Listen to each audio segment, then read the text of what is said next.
Welcome to another episode of Done is Better Than Perfect. I'm your host, John Grubbs. Welcome to the show.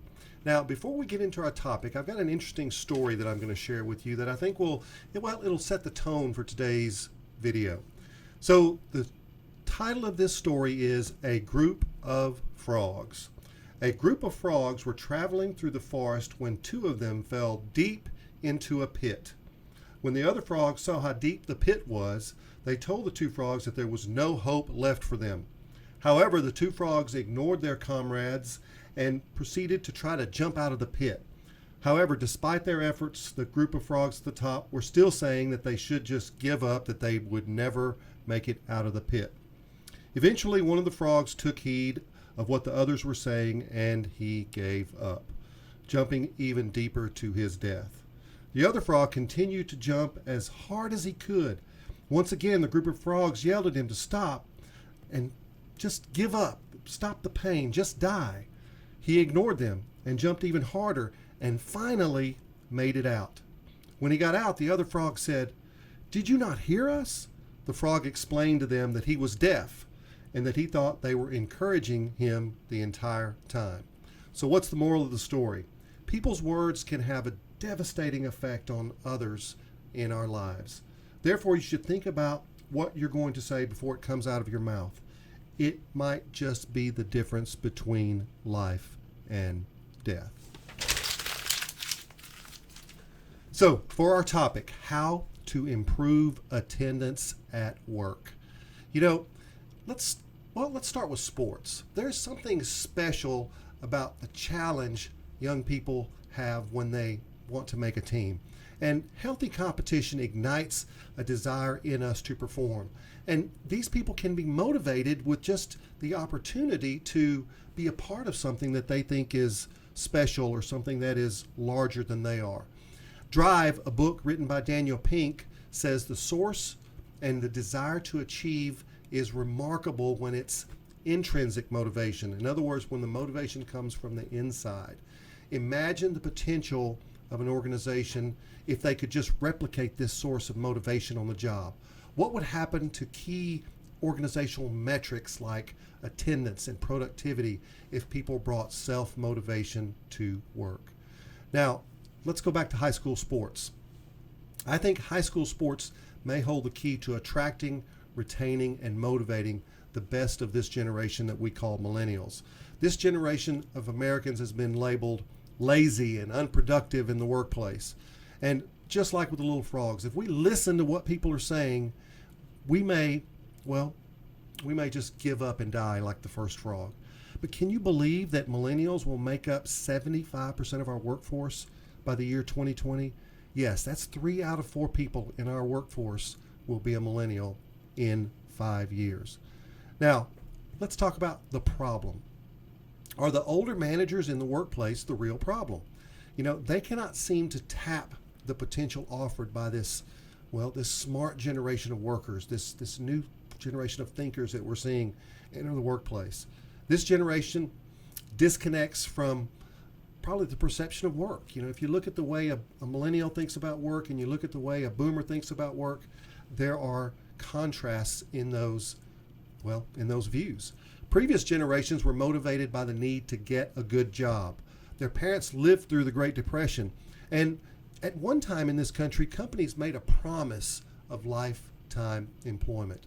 For them, in previous generations, getting the right job was itself the prize. Now, today, younger generations of Americans especially do not define themselves by a job.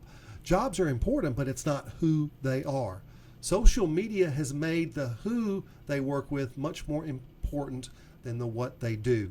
Think about this. I can be an accountant here or there. I can be a nurse at this hospital or that hospital. I can be an engineer at this organization or that organization. I can be a teacher at this school or that school. So for this generation, it's not more about what we do, it's about who we work with that makes us show up. Now, another, aging conception is the idea of ladder climbing. Well, today, folks, you can destroy the ladder. This generation is about now. If the work today is meaningless, they will tolerate a job until something better comes along. And then they'll quit because they plan to advance through a succession of jobs at different companies. They're not looking to climb a ladder.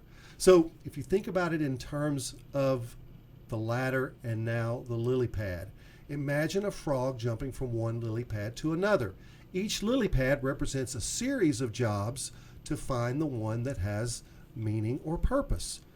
So today, work must be meaningful.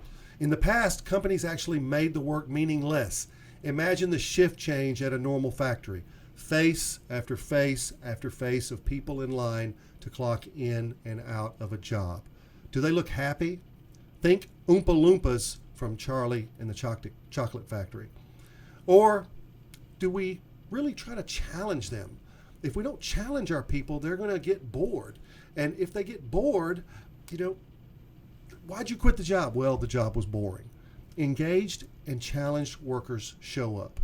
So if you want people to show up, help them understand how important their job is. I'll go back to an old example that I've used in the past.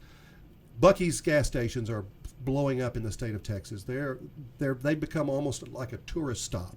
But one of the things that's helped Buc-ee's grow is their obsession with clean restrooms. And if you go into a Buc-ee's gas station, you will see huge restrooms that are well lit with attendants so that restroom is spotless, so that when we do what comes naturally to all of us, we can do it in a sanitary, safe place on the road.